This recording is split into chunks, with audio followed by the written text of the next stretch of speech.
Son las 6 y escasos segundos, así que hemos sido puntuales a esta cita que les propusimos hace unos días en las redes sociales de Neurocirugía Torres, a través del canal de YouTube y también de su página de Facebook. Durante los siguientes minutos escucharemos la voz de los expertos que nos hablarán de cómo ha sido el antes, el durante y cómo será el después de la vida de un centro sanitario en una situación como la que acabamos de vivir. Gracias a todos los espectadores que nos están siguiendo en este momento a través de nuestras redes sociales. Esperamos que la charla sea, por supuesto, de su interés. Les voy a presentar a las personas que estarán con nosotros en los próximos 40-50 minutos. Está Miguel García Menéndez, que es director gerente del Centro Médico de Asturias. Buenas tardes, Miguel. Buenas tardes, Elena. Está Faustino Álvarez Luna, que es director de TIC también del Centro Médico de Asturias. Buenas tardes, Faustino. Buenas tardes. También nos acompaña Pedro Zaldívar Alonso, que es director médico del Centro Médico de Asturias. Buenas tardes, Pedro. Hola, buenas tardes, Elena. Y saludamos a José María Torres, coordinador del Servicio de Neurocirugía del Centro Médico de Asturias, que esta tarde también nos hará las labores de moderador. Buenas tardes, ¿cómo estás, José María? Buenas tardes, Elena, y buenas tardes a todos. Bueno, pues empezamos esta pequeña charla en la que me gustaría que entre vosotros, que sois los expertos, nos arrojaseis un poquito más de luz de lo que ha pasado en la trastienda y también de lo que a partir de ahora va a pasar para los que vamos a tener que acudir a ese centro médico, ¿no? Me gustaría que, sobre todo, incidiésemos en esos mensajes que ya estamos viendo de seguridad, de confianza, de tranquilidad, de no miedo, que todo esto está pasando y que además estamos en una región, Asturias, que podríamos decir que es algo privilegiada en cuanto a lo que ha sucedido, ¿no?, en el resto de España. Si os parece, voy a dejar que comencéis en el primer bloque de intervenciones y que lo hagáis hablando de esa reacción y de esa valoración de lo que ha sido hasta ahora la gestión de la pandemia o de lo que ha afectado en Asturias y en concreto en vuestro centro, ¿no? Dedicar unos minutos a reflejar cómo se ha adaptado ese centro, la reorganización de ese centro, la disposición de vuestro personal, el acopio de sus equipos de protección, la suerte que puede suponer tener una UCI propia y también un laboratorio propio para poder hacer pruebas y los tiempos, ¿no? Cómo habéis gestionado los tiempos para llegar a reorganizar vuestro centro. Así que todo vuestro. Creo que Miguel es la primera persona que debería de introducirnos en esta charla de profundidad. Así que, Miguel, cuando quieras y a partir de ahí, todo vuestro. Muchas gracias y buenas tardes a todos los que nos están acompañando en esta tarde de hoy, ¿no? Primero, llamarnos expertos, pues no sé si es un poco de eufemismo, ¿no? Porque realmente en esto que hemos vivido, la situación han sido situaciones complejas. Pero si se trata de hacer primero dar un punto de partida de cómo el centro se enfrentó a este proceso, yo creo que en primer lugar el primer punto del que hay que partir es de la experiencia de la organización en su conjunto, ¿no? Sí, de la experiencia de nuestros profesionales, de tener un cuadro médico sólido con todas las especialidades que de una manera u otra podían incidir indirecta o indirectamente, que sea un cuadro médico muy capacitado, con unas capacidades de absorción de conocimiento permanente. Y ese cuadro médico pues tampoco es nada si no está acompañado de otros recursos humanos, fundamentalmente la enfermería, los auxiliares, los técnicos, hasta el personal de mantenimiento, por no dejar de hablar de las compañeras de limpieza, ¿vale? O sea, sin eso, si ese punto de partida no existe, pues ninguna otra cosa hubiese sido posible, ¿no? Y yo creo que eso a nosotros ya nos puso en una posición preferente a la hora de abordar esta cosa. Realmente, pues como todo eso forma parte del contexto, pues efectivamente estar preparado también es tener una UCI en condiciones, que somos el único hospital privado en Asturias que podemos hacer gala de ella, tener un laboratorio propio de microbiología, tener un laboratorio propio de análisis clínico, contar con unos equipos de radiología de última generación que nos han permitido además no equivocarnos en el momento de los diagnósticos de los pacientes que estuviesen probablemente en peor estado. Nosotros acogimos la experiencia de que el TAC fuera un elemento de valoración realmente importante a la hora de marcar los estadios y junto con los estadios los tratamientos que nuestros profesionales estaban poniendo, al extremo que al final atendimos cerca de 47, entre 47 y 50 pacientes, no tengo ahora exactamente el número en la planta de aislamiento, y de ellos positivos fueron 32 y ninguno pasó por la UCI, con lo cual eso quiere decir también de que toda la preparación previa y el estar pendiente de la evolución de esos pacientes, pues también fue una cosa positiva. Es preferible no haber tenido a nadie en la UCI, pero eso no significaba que estuviéramos exentos de ellos. Y creo que en una muestra de ese tamaño, pues nos debimos haber encontrado con alguien que lo requería, ¿no?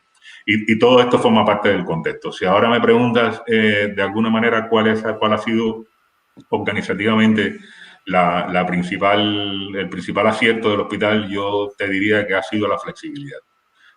Porque realmente hubo que redimensionar, reajustar, hacer movimientos de personal, prepararnos en un tiempo muy corto para dar un servicio del que realmente no es que no estuviéramos preparados, es que era una cosa nueva a la que nos enfrentábamos, y eso suponía unos retos en las que, bueno, prevalecieron siempre los criterios epidemiológicos. Insisto de que esto no es un tema de expertos, porque de verdad que lo creo un eufemismo. Yo creo que se impuso el sentido, se impuso las medidas que fuesen medidas eminentemente prácticas. Yo creo que la organización sale de aquí, sale de este periodo con un saber hacer diferente del que podíamos haber tenido antes, y yo creo que eso ya, como la experiencia que va a la espalda, pero ya la ha recibido el hospital. ¿Y cuál es el aprendizaje más importante? Pues mira, sinceramente, el de comunicar. Yo creo que si nos hubiésemos equivocado en la manera en la que comunicamos, en la manera en la que nos comunicamos con los compañeros del hospital, en la manera en la que nos comunicamos en definitiva, con todo el mundo, porque es que el vínculo con el paciente, el vínculo con los compañeros que trabajamos en el hospital, era necesario primero transmitir una sensación de que aún dentro de todas las incertidumbres con las que nos podíamos mover, se mantuvo el temple. Yo creo que eso es importante, y yo creo que en eso la comunicación sinceramente jugó un papel muy importante, ¿no? Y en la práctica, alguna pista importante, yo creo que la pista está en el trabajo, en trabajar. Hay eslogan y frases ya un poco malgastadas de que la gente se deja la piel, y bueno, estas cosas que al final son un poco, adornan más una filosofía, pero realmente se trabajó mucho, se dedicaron muchísimas horas, se gastó mucha materia gris, que yo creo que eso es importante, porque todo lo que te prepares en la paz, te lo ahorras en sangre en la guerra, ¿no? Y sinceramente, yo por esa parte, desde el punto de vista de la organización que adoptamos, pues, y tuvimos la suerte además de que cuando vimos la pandemia en Irán, ya dimos indicaciones para empezar a habilitarnos de material sanitario, porque si no hubiésemos sufrido los problemas a los que se enfrentaron otros hospitales. Nosotros tuvimos momentos de cierta tensión, pero en ningún momento estuvimos desabastecidos. Todas las medidas de protección de los trabajadores se implementaron yo creo que adecuadamente. La prueba está en que no tenemos ningún personal sanitario contagiado por la propia actividad de su trabajo. Los contagios que tuvimos fueron externos. Pues, al final formábamos parte de una comunidad que estaba viviendo una situación, pero realmente nuestros, originados por contagios internos, no tuvimos a nadie. Por ende, entonces, la preocupación por el nivel de abastecimiento, por la existencia de productos de farmacia, por la existencia de los EPIs, siempre estuvo vigente en todo momento. Y sobre todo, además, contábamos con un respaldo importante porque los accionistas del centro lo que dijeron desde el primer momento era que lo que hiciera falta. Lo que hiciera falta y fundamentalmente lo que hiciera falta para que el personal nuestro saliese lo más indemne posible, ¿no? Entonces, bueno, sí, hicimos inversiones, hicimos una inversión importante para crear una planta de aislamiento que no teníamos, y eso pasó prácticamente en 72 horas. Compramos dos respiradores más, pero fundamentalmente porque no queríamos desabastecernos por un posible incremento de casos en la UCI y parar otra actividad quirúrgica que pudiera demandar este tipo de dispositivos. Hicimos inversiones en monitorización de pacientes para acercar la monitorización del paciente a los sitios donde estábamos prestando la atención, digamos, la más concentrada, que eso hizo en la sala de la cirugía mayor ambulatoria. Y, en fin, bueno, creo que se contó con recursos, se logró en la escala de tiempo hacer coincidir todo y realmente, bueno, concluimos ayer el trabajo a priori, ¿no? Porque ya vendrán las segundas oleadas y a eso nos referiremos más tarde. Pero desde mi punto de vista, pues, no sé, hasta ahí, no sé si algún otro compañero quiere agregar algo. ¿Cómo estamos preparados para las próximas oleadas o los casos que pueden venir por el medio durante la actividad que va a haber ahora? Bien, bien. Primero nosotros lo que hemos decidido es que la planta de aislamiento, doctor Torre, como sabe, se queda en el hospital, ¿no?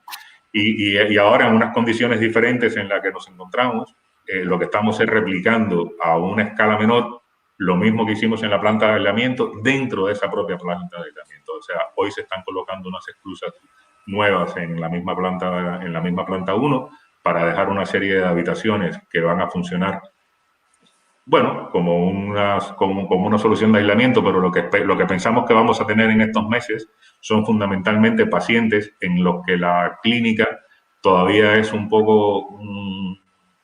No puedes tomar una decisión de que es un paciente de COVID y necesitas un sitio de que antes que entre a la zona limpia del hospital puedas tenerlo hasta que confirmes por los test serológicos de que efectivamente, o por la PCR, que efectivamente el paciente está limpio, ¿no? Entonces se van a destinar unas 8 habitaciones para ese fin y el resto de la planta de aislamiento ya va a funcionar como una planta normal. Y desde el punto de vista del habituallamiento, es decir, de la adquisición de material, nosotros vamos a seguir. Tenemos establecida una cartera de reserva de mascarillas FP2, de mascarillas quirúrgicas, de batas ignúsulas, de batas verdes, o sea, un kit. Hoy en día ya empezamos a hacernos con esa reserva. Queremos tener una reserva para 6 semanas, porque pensamos que si pasa algo, por lo menos durante esas 6 semanas, nos dará tiempo después, si sucede un rebrote importante, a volver a reabastecernos, pero lo que no queremos es llegar a octubre o al otoño sin contar realmente también con material. Por ahí pasan también desde los kits PCR hasta las mascarillas. Vale, y hubo también un fomento del teletrabajo y evitar que los pacientes vinieran al centro, la telemedicina. En ese aspecto, Faustino, ¿nos puedes comentar un poco en qué se trabajó, por qué y con qué objetivos? Bueno, realmente teníamos que prepararnos viendo lo que pasaba en países vecinos. Nadie sabía exactamente cómo estábamos funcionando o cómo funcionaban el resto y qué alcance podía tener. Lo que hicimos nosotros fue prepararnos pues lo mejor que podíamos, intentando ponernos en el peor de los escenarios, y era que tuviésemos mucho del personal, tanto administrativos como facultativos, trabajando desde casa.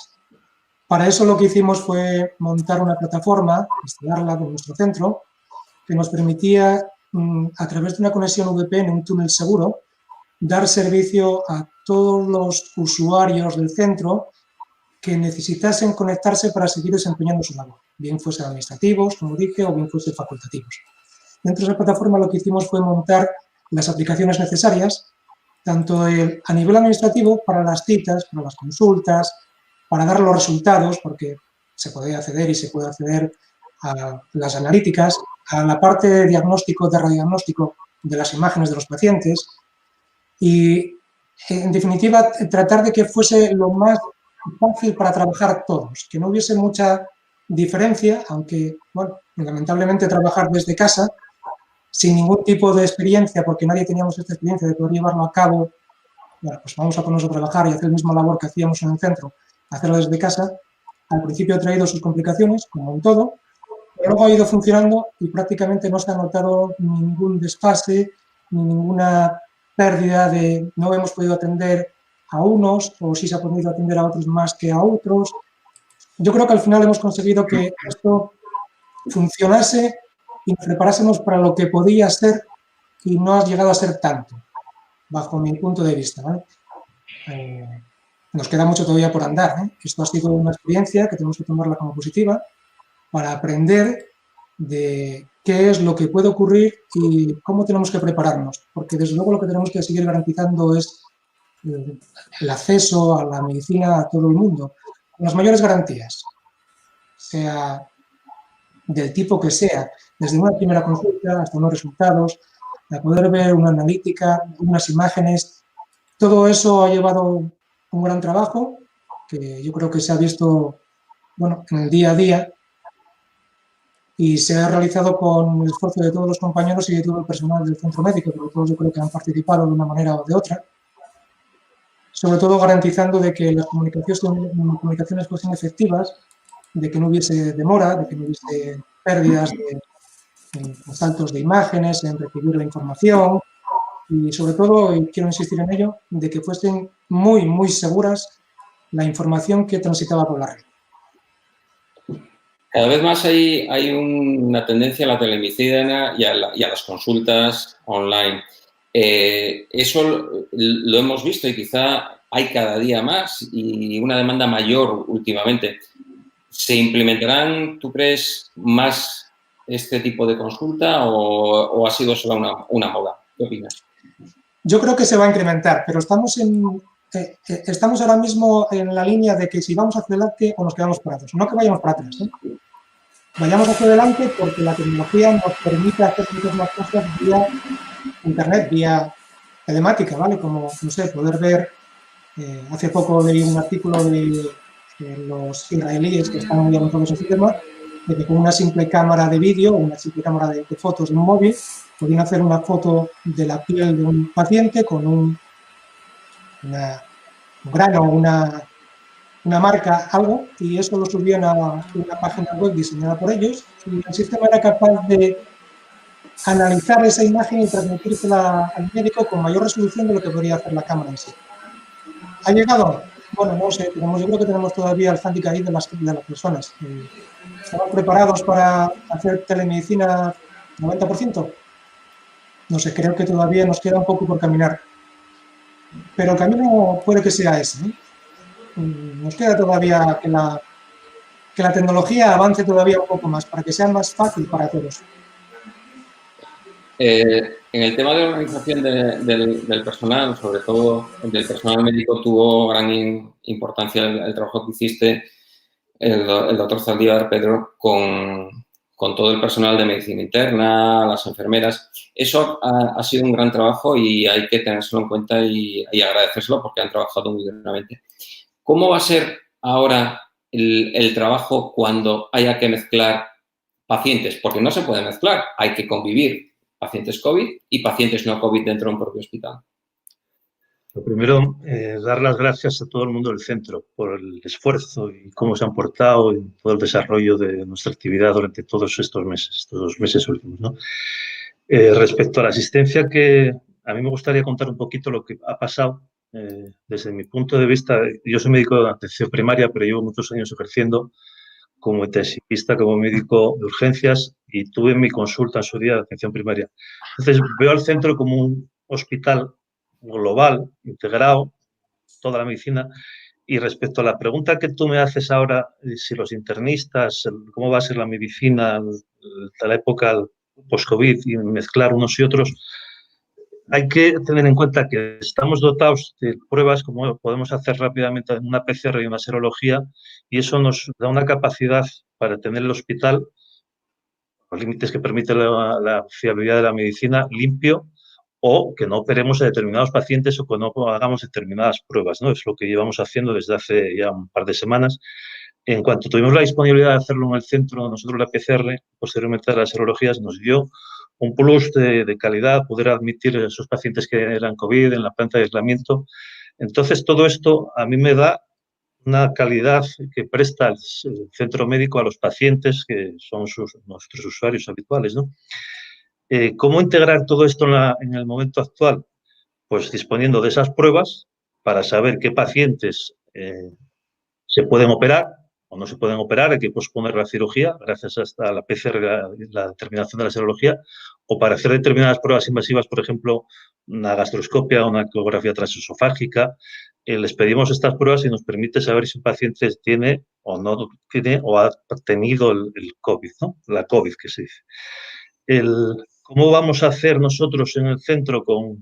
Pues tenemos un servicio que si estas determinaciones nos dan alteradas y se tiene que posponer, por ejemplo, una cirugía, el médico encargado, el médico que ha hecho esa petición, tiene que notificárselo lógicamente al paciente y el paciente tiene que tener una respuesta, un seguimiento, ¿no? Y les damos esa asistencia. Entonces, eso ahí estaría el equivalente a la medicina de atención primaria que hay en el sistema público, que nosotros tal cual en el centro no tenemos. Tenemos la medicina interna, un servicio muy potente, y van a ser ellos los responsables de hacer ese seguimiento de esos pacientes que han podido pasar la enfermedad o están en una fase de estar pasándola sin saberlo.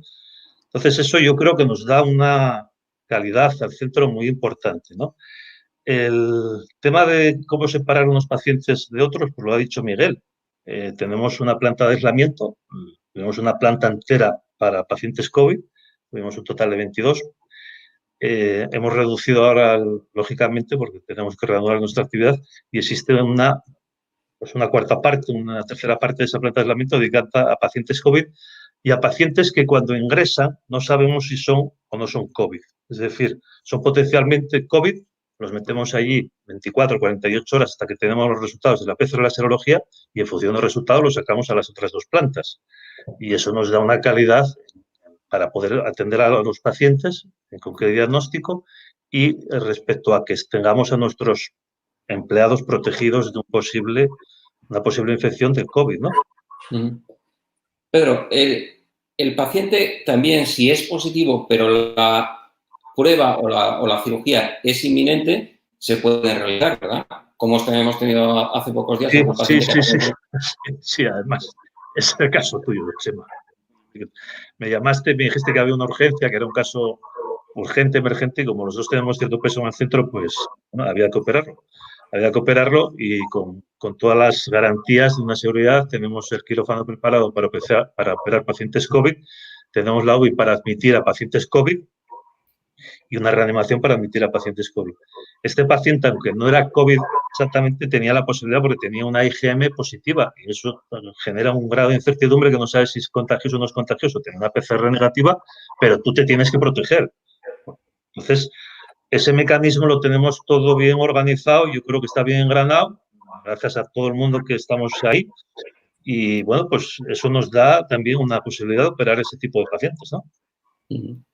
Ahora, Miguel, por favor. No, yo creo para reafirmar un poco la idea de Pedro, o sea, nosotros nos estamos preparando para convivir por unos cuantos meses más hasta que no haya una solución definitiva con el paciente que puede estar o no puede estar infectado. Entonces, para nosotros lo que es importante es que la asistencia se mantenga, independientemente de que seas o no seas un portador del virus. ¿Qué ocurre? Bueno, pues simplemente el tema lo va a dirimir la emergencia de la cirugía, en el caso de que sea un paciente quirúrgico, o la emergencia de la necesidad del ingreso en el caso de que sea un paciente clínico.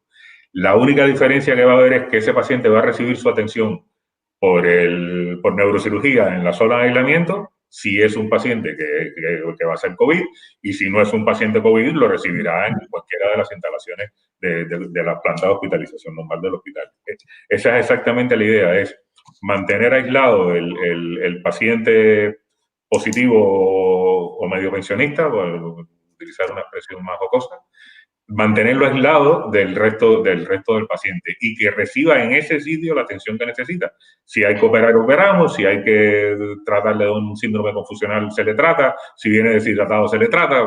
Pero lo que no podemos hacer es distinguir o hacer una distinción de que nos convertimos en un hospital limpio. No queremos ser un hospital limpio, queremos ser un hospital que trate pacientes. Y nosotros nos tenemos que buscar la manera de hacerlo de uno y lo de otro. Vale. Lo que hemos visto es que el COVID prácticamente ha pasado, pero es probablemente la primera ola dentro de una serie de olas que nos van a ir llegando. Tenemos una diapositiva en la cual vemos como la primera ola es la ola de los pacientes COVID.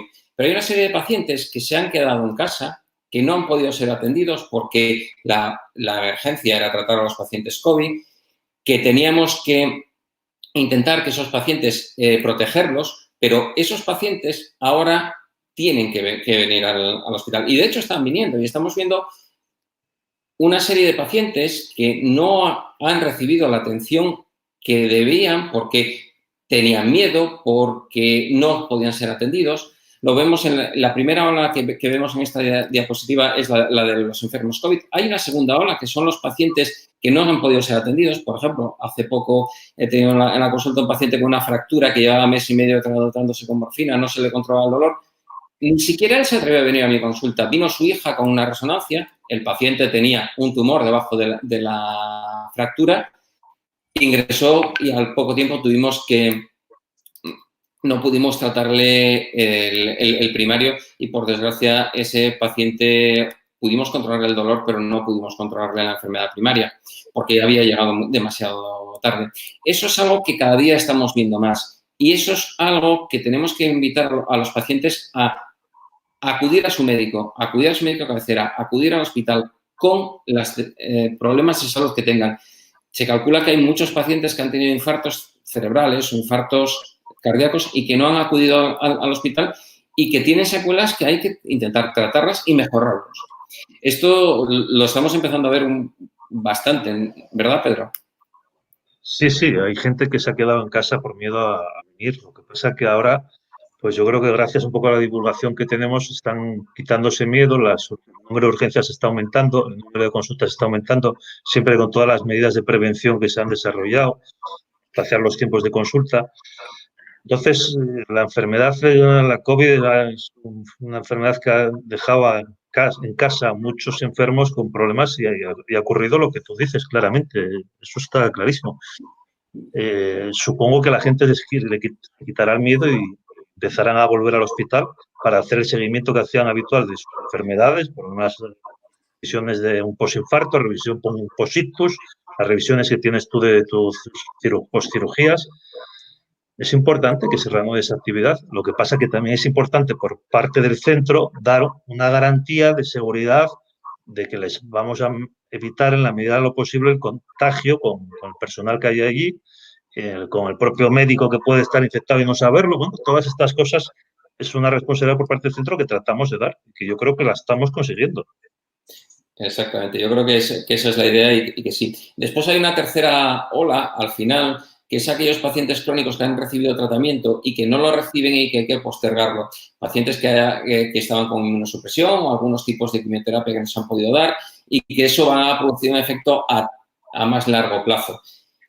Y el tema de la demora del tratamiento, de las cirugías selectivas y de algunas pruebas que se han ido demorando por estos casi 3 meses que hemos estado parados, hay bastante controversia y bastantes alertas, por ejemplo, tenemos otra diapositiva por el Colegio de Médicos Inglés, en el cual hay gran cantidad de pacientes que no han podido ser atendidos de sus cirugías selectivas. Una prótesis de cadera puede esperar 1 mes, 2 meses, pero una resección de un colon porque tenga un tumor es importante y cambia la supervivencia. Toda esa lista de espera que ha ido creciendo y que tenemos ahí, hay que darle una salida. El centro está haciendo todo lo posible para que, además, con los nuevos quirófanos que tengamos, reducir los tiempos de espera quirúrgica al mínimo. Pero la sociedad en general va a tener un problema grande con ese tipo de pacientes que han quedado en esa bolsa. No solamente por el tema de que el paciente ha quedado en la bolsa y se va a retrasar, sino por el hecho de que el cirujano ha tenido que decirle a esos pacientes que no. Y ahí hablaban también del aspecto humano del médico cuando tiene que intervenir con esos pacientes. Pedro, ¿tú cómo ves que podemos y cuánto tiempo va a tardar esta ola de demora de 2-3 meses que ha habido en la sanidad, no solamente en la sanidad del centro, sino en la sanidad en general de todo un país, en poderse poner al día? Uf, vaya pregunta, Chema. Porque yo los tiempos del centro los sé porque la lista de espera que nunca habíamos tenido la estamos prácticamente sacando ya adelante, ¿no? Bueno, nos hemos apretado un poco a todos, vosotros nos habéis apretado para dar los quirófanos. Se han priorizado, lógicamente, las cirugías que había que hacer. No se han dejado hacer ninguna de las cirugías que había que hacer, cirugías urgentes, sobre todo las emergentes, las urgentes, los procesos oncológicos, todo ese tipo de cirugías se han hecho durante esta época, ¿no? Ahora, sacar eso adelante desde nuestro hospital, pues bueno, gracias a Dios tenemos ahora 7 quirófanos en vez de los 4 que hemos tenido durante los últimos meses. Cuando vamos a empezar a tener ya en funcionamiento los 7 que tenemos y eso nos da un plus para poder atender a más pacientes, más cirugías. Yo respecto a la sanidad pública, no te sé decir exactamente cuánto tiempo van a tardar en sacar todo esto adelante. Supongo que tendrán mucha más lista. Bueno, supongo no, sabemos que tienen mucha más lista que nosotros. Nosotros estamos siempre dispuestos a colaborar. Y esa respuesta no te la puedo dar. No sé si Miguel tiene alguna cosa que aportarme como director gerente o tú mismo, no lo sé. No, yo no me refería al hecho de la sanidad pública, la privada. Me refería más al hecho de el bagaje y el stock que se va a producir en todo el sistema. Va a ser mucho. En estos 3 meses se ha generado mucha lista de espera en todas las especialidades, eso es evidente. Entonces, eso hay que sacarlo adelante, pero por la necesidad que tienen los pacientes, los enfermos. No les puedes dejar tirados, no los puedes dejar colgados sin que se operen. Pues la persona que tiene un cáncer de próstata, la persona que tiene un cáncer de colon, le tienes que operar ya, porque si te dicen a ti o a mí que tenemos un cáncer de colon, quieren que te operes mañana, ¿no? Pues, y si te operan dentro de 2 o 3 meses, apetece soltar un taco, ¿no? Pero es que cualquier persona que le diagnosticas una cosa fea, te dan una solución ya. El otro día hablaba con una compañera que es ginecóloga que decía, sí, yo estoy priorizando los tumores en función de lo que tenía, pero hay algunos que es que no sé lo que me va a pasar porque tengo una prueba de hace 2 meses y pico, le tengo que operar porque tengo cierto tiempo, pero hay algunos que se van a disparar y no sé cómo priorizarlo. No te puedo dar una respuesta salvo el sabio conocimiento de cada uno en su especialidad, ¿no? Y valorando cada paciente de forma individual. Ya sabes que no existen enfermedades sino enfermos, ¿no? Entonces, enfermos. Completamente. Cada uno es un caso distinto, aunque sea el mismo cáncer de colon el que tienen los dos, pues hay que mirar a cada uno por independiente, ¿no? Aunque luego consensúe los tratamientos. No lo sé. El tema de la telemedicina y de la asistencia a los pacientes a distancia ha venido para quedarse. Lo digo porque en las últimas 2 semanas he recibido varias consultas de gente, algunas de fuera de España, otras de dentro de España. Hay algunos pacientes que son míos, que están en León, en Cataluña, que demandan seguir teniendo tratamiento y tener un contacto con el médico. Muchas veces lo hacemos con un email, con un correo, con una llamada. ¿Creéis que esto se va a estandarizar y hacer de una forma más sistemática con vídeo, consulta, etcétera? Tino, y sobre todo el tema de la cuestión legal. Bueno, Chema, eso es una cosa bastante difícil porque entran en juego bastantes factores.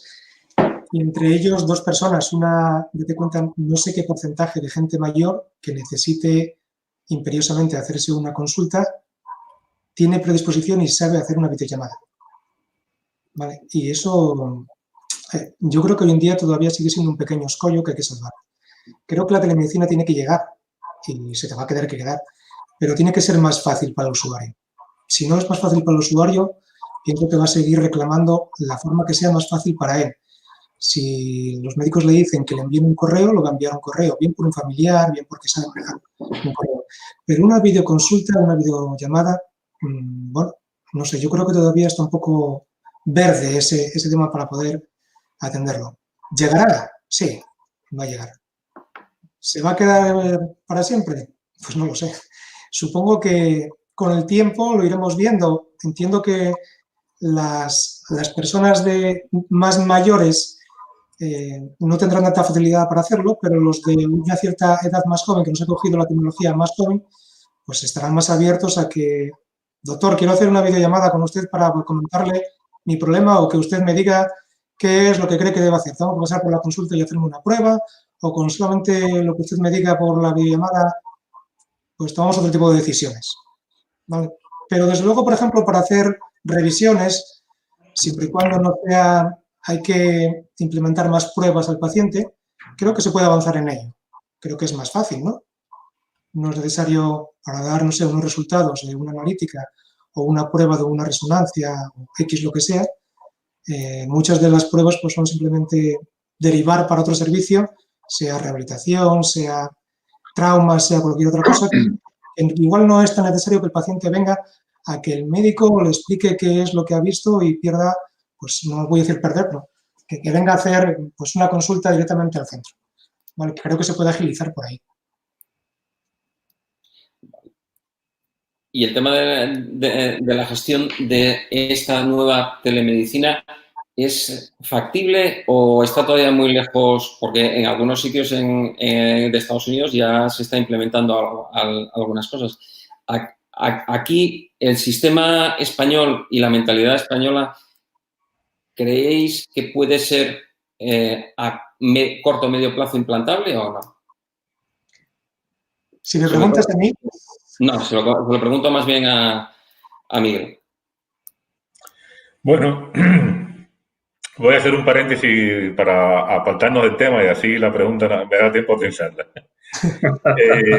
Escúchame, durante el mes de abril, que fue un mes ya totalmente dedicado a la pandemia, el número de cirugías que nosotros hicimos ambulatorias fue escaso, el 20% más o menos de las que hacemos normalmente, ¿vale? Y sin embargo, el número de cirugías programadas, o sea, cirugías que requirieron ingresos, fueron casi un 40%, un 38% de las que normalmente hacemos en un mes.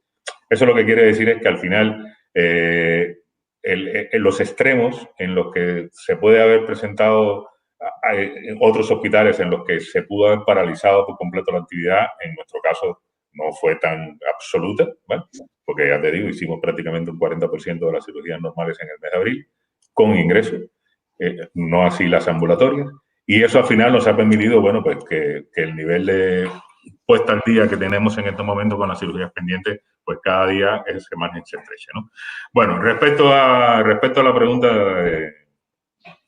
de la puerta 3 para ver si me saco el coche o no me saco el coche.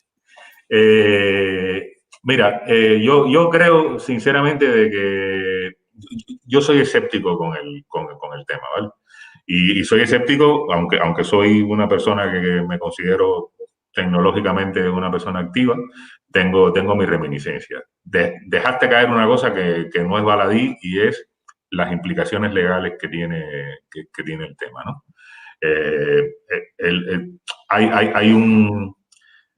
Hay una documentación, hay una forma de hacer fehaciente la palabra de la indicación del médico. Hay una forma, o sea, mientras que el paciente está en el hospital, tú tienes todos los recursos a tu alcance para tomar una decisión, siempre que necesites de ellas para llegar a un diagnóstico. Cuando estás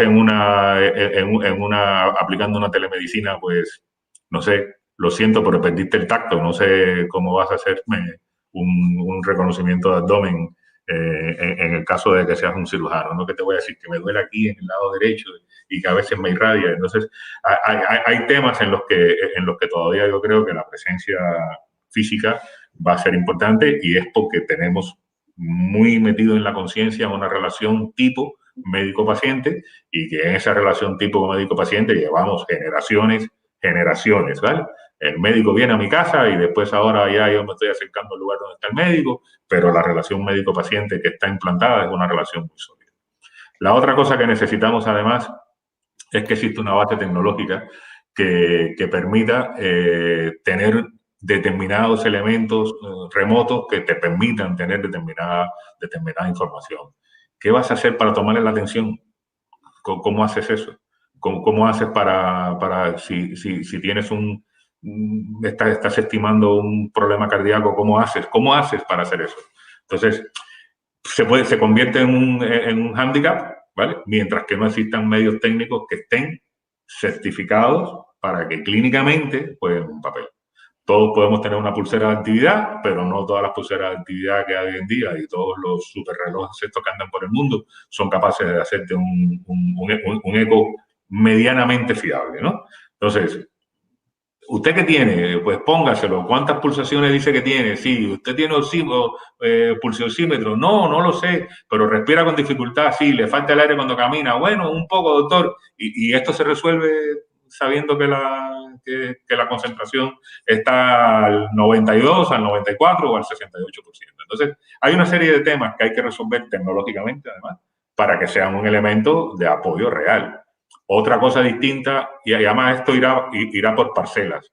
Yo creo que los geriatras tendrán una manera de solucionar el problema, que los pediatras tengan una manera de resolver el problema, pero hay campos en que la dermatología tiene una solución, no sé, bastante asequible, pero que hay especialidades que son al final las especialidades que aportan, no que aporten valor a la salud, porque todas realmente aportan valor a la salud, pero hay especialidades que van a requerir que eso lo van a seguir haciendo. Yo creo, como dice Tino, que efectivamente hoy, si me vas a llamar por teléfono para decirme cómo estoy, pues vale, eso a mí me vale, ¿no? Pero hay que resolver un problema, ¿eh? La receta. ¿Cómo hacemos llegarle la receta a ese paciente para que continúe el tratamiento y que esa receta sea válida en la farmacia? Eso, a día de hoy, hasta donde yo sé, no tiene respuesta. Entonces, las cosas, efectivamente, tendrías que generar otros mecanismos, tendrían que haber otros procedimientos, tendrían que haber otra base técnica que sea mucho más fiable, porque al final te estás haciendo responsable del diagnóstico de un paciente. Y te estás haciendo responsable del diagnóstico de un paciente sin tener en tu poder las mismas herramientas que cuando lo tienes físicamente delante. Porque si yo estoy delante de ti y me ves que me mareo, sabes lo que tienes que hacer conmigo. Si me estás viendo de esa manera, ahora mismo no puedes saber si yo estoy o no estoy a medio camino, te ha sido del aire, Chema. En la práctica yo creo que eso tenemos es algo que hay que leer y buscar una solución. Sinceramente es lo que creo. No sé qué ha pasado con Torres. ¿Ah? No. Se nos ha ido del aire. Creo que se le ha ido la conexión mientras intenta recuperarse y volver otra vez a la sala de la reunión, que ya lo tenemos prácticamente aquí. Estaba Miguel hablando de algo muy interesante, que es esa comunicación de esa receta, ¿no? Me parece que es una de las cuestiones a poder solventar, ¿no? Ya tenemos a Chema en la sala de nuevo. Ahora, yo lo que sí creo es que con más o menor uso de la telemedicina, con mayor o menor uso de la presencia física, yo creo que el ejercicio de la medicina requiere de que ustedes, los profesionales, sean capaces de discernir qué es y hasta dónde llega el grado de responsabilidad que tienen con la salud del paciente. Y yo creo que lo que es importante al final es que el paciente se sienta atendido y que se sienta atendido con seguridad. Y para que se sienta atendido con seguridad, si tiene que venir al hospital, estupendo, para eso estamos. Para eso estamos los hospitales y en particular para eso está el centro médico. Si la confianza que se deposita es una confianza que permite establecer esa relación médico-paciente y se salvan otros obstáculos, pues bien, pero yo creo que el paciente lo que se tiene que sentir es atendido. atendido. Y ya después, el cómo, mira, oye, lo iremos descubriendo por el camino, ¿no? Esto fue excepcional porque realmente lo que no podíamos tener en el hospital eran, no sé, 900 personas en las consultas externas diariamente y 180 o 190 pruebas de radiología diariamente. Eso no se podía mantener. Entonces, para no mantenerlo y mantener una asistencia, pues se establecieron determinados canales y determinadas soluciones, ¿no? Pero ponte en la piel del hematólogo. ¿Qué hace el hematólogo para cuidar el síndrome? O sea, tiene que venir, aunque sea la consulta más elemental de que después que veas un parámetro dices lo que tienes que decir y ajusta lo que tienes que ajustar, pero hay que hacer la analítica. Entonces, mientras que eso no se puede hacer con un dispositivo que pinche, que mida, que sea, pues no tenemos eso, no vamos a ser capaces de tenerlo. Y entonces, el resto, ¿hasta dónde está el compromiso entre esa responsabilidad del diagnóstico y esa atención que va a recibir el paciente, pues? Perfecto. Bueno, llevamos ya 3/4 de hora, estamos un poco al final y, bueno, creo que hemos debatido un poco de lo que se ha hecho y hacia dónde vamos. El centro está preparado para recibir tanto pacientes COVID como no COVID. Estamos, yo creo que dando una buena asistencia a todos los pacientes y los pacientes que han tenido miedo a venir a los hospitales, aquí, a cualquier otro centro sanitario aquí en la región, tienen que venir. Tienen que venir porque es necesario para ellos, para que estén bien tratados. No pueden seguir quedándose en casa. Habrá todas las medidas de seguridad aquí en el centro y en cualquier otro centro para que no tengan esos problemas, porque si no, el problema va a ser que mucho peor para más adelante para ellos. Y eso yo creo que era un poco el resumen. Sí, sin duda. Si queréis añadir alguna otra cosa más. No, has dicho, Chema. Adelante. No, yo me siento orgulloso de poder dar una seguridad a los pacientes que vienen al centro. O sea, formamos parte todos de un hospital en el que creo que da gusto sentirse seguros de ir allí y que te hagan determinadas pruebas que te dan una seguridad en relación a la COVID. Entonces, ¿me tengo que posponer la cirugía 15 días porque he dado positivo en la IgM, en los anticuerpos? Pues bueno, se pospone. ¿Que es urgente operarme, como en tu caso, Chema? Que era urgente porque si no la persona se iba a quedar incontinente, tanto de la cuestión urinaria como la cuestión fecal, pues se lo opera y tenemos la posibilidad de poder operarlo. Entonces, transmitir que tenemos esa seguridad, medios para dar una seguridad y que no dejen de venir porque tengan miedo a que se puedan contagiar, ¿no? Evidentemente te puedes contagiar en cualquier sitio, ¿no? Pero nosotros podemos dar una garantía de que las cosas las vamos a hacer, una seguridad de que el paciente, si viene limpio de COVID, debería marcharse limpio de COVID, ¿no? Esa es la idea. Muchas gracias a todos por haber venido. Y si viene enfermo de COVID, se irá sano de COVID. Le curaremos. Hombre, por desgracia hay alguno que se muere, ¿no? Pero de los 22 que hemos tenido, el Servicio de Medicina Interna hay que ponderar su actuación que han tenido, lo han hecho muy bien y pacientes que se podían haber muerto simplemente por edad, porque tenían 90 años, se podían haber muerto de otra cosa, se han ido para su residencia.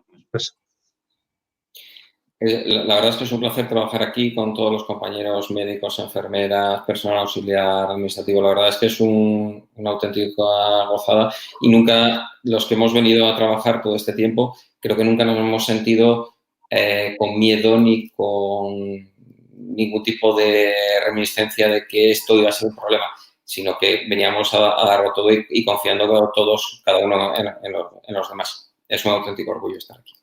Bueno, pues muchas gracias a todos y gracias a todos los que han estado viendo este webinar y espero que sea uno de los primeros temas que podemos hacer sobre algunos temas interesantes. Muchas gracias. Gracias.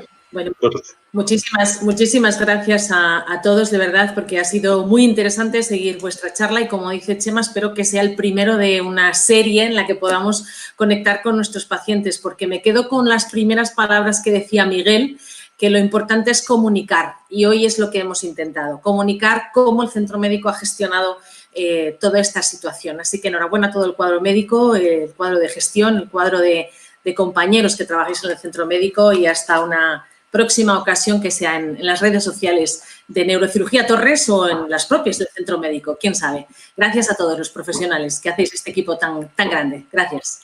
Gracias, gracias. Gracias.